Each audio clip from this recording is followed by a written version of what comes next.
Chers camarades, je vous apporte le salut fraternel des militants et militantes de la Fédération de la pharmacie, des laboratoires de biologie médicale, du cuir et de l'habillement.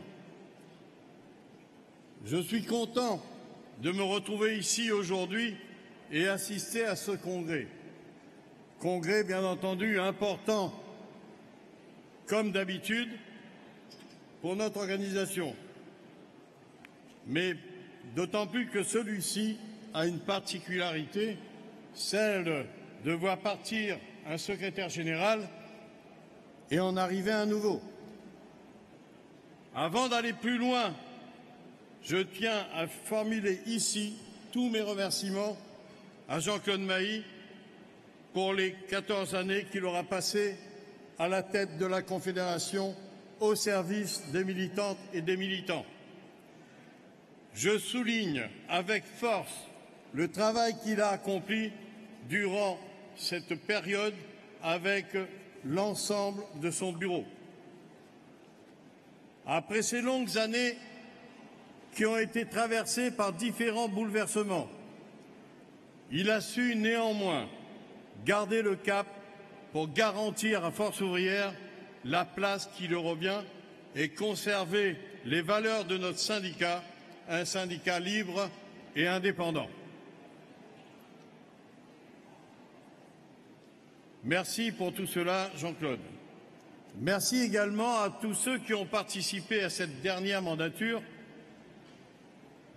et qui ont ou vont quitter la Confédération après ce congrès.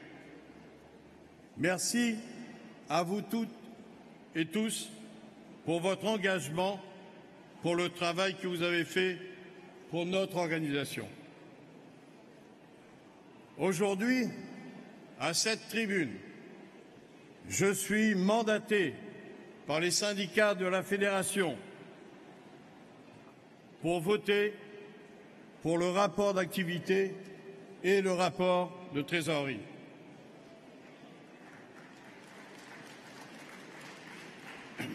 Comme vous le savez, mes camarades, chaque époque a connu des situations différentes et tous les secrétaires généraux de la Confédération qui se sont succédés ont fait un excellent travail pour notre organisation, chacun ayant dû relever les défis de leur temps.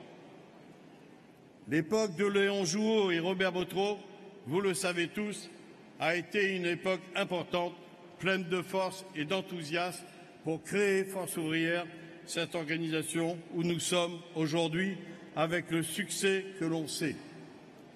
Nous avons eu l'époque d'André Bergeron, qui, bien qu'elle se situait dans ce qu'on appelait les 30 Glorieuses, a su impulser aux militants de notre organisation l'envie de chercher le grain à moudre à chaque instant. Il nous aura laissé une image très forte de l'indépendance. Nous avons connu également l'époque de Marc Blondel, bien que tumultueuse, a été bénéfique à Force ouvrière, avec notamment les différentes étapes telles que les réformes Balladur, le combat pour la sécurité sociale, la grande mobilisation de 95 et j'en passe.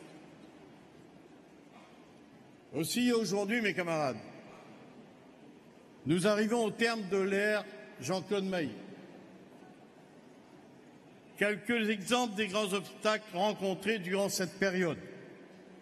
Pour mémoire, le CPE, les subprimes, la position commune qui a mené à la mesure d'audience. Et à ce sujet, je vous rappelle qu'à cette époque, mes camarades, il a fallu non seulement se battre contre le gouvernement, mais également contre d'autres organisations syndicales qui auront tout fait pour nous mettre à genoux. Eh bien non, nous sommes encore là. Et plus récemment, beaucoup d'entre vous l'ont signalé, les ordonnances dites travail. Sur les terrains, Jean-Claude, je te remercie également pour nous avoir accompagnés bien souvent jusqu'au plus profond de la France pour aller notamment dans les pharmacies d'officine pendant la campagne des TPE. Et nous pouvons, mes camarades, être fiers d'être aujourd'hui la première organisation syndicale dans les pharmacies d'officine. Ce n'est pas facile, dans des petites structures telles que les pharmacies, de pouvoir se dire aujourd'hui, après la deuxième mesure, nous sommes la première organisation syndicale. Pour ça, Jean-Claude, on peut que te dire merci. Tu vas nous quitter à l'issue de ce congrès après 14 ans à la tête de notre confédération, en ayant mené toutes ces batailles contre les politiques gouvernementales et les coups bas des autres organisations syndicales. Malgré tout cela, tu penses à conclure. Je pense à ça depuis le début. Tu as su préserver notre liberté, notre indépendance. Au nom de tout ça, encore une fois, merci Jean-Claude. Maintenant, mes camarades, ce congrès doit bien entendu préparer l'avenir. La feuille de route qui va en sortir doit être claire et sans ambiguïté. Notre fédération et les syndicats qui la composent se mettront bien entendu en ordre de marche derrière le nouveau bureau et le nouveau secrétaire général sans état d'âme. Notre détermination à préserver notre organisation syndicale ne faiblira pas. Je reste convaincu que notre renforcement passera par une implication de notre part à toutes et tous sur les questions de développement par des nouvelles implantations et des campagnes de syndicalisation. Oui, mes camarades, réformistes, nous le sommes. Réformistes, nous resterons. Et ce n'est pas pour autant que nous accepterons d'être traités avec le mépris, comme c'est parfois le cas aujourd'hui, par un président qui se croit plus grand et plus fort que tout, par un président qui ne traite qu'avec les riches, par un président qui continue à croire qu'il n'est qu'au service de la finance. La politique économique suicidaire, socialement menée depuis son élection par Emmanuel Macron, son obstination à détruire tout le service public et à nous monter les uns contre les autres ne peut pas durer.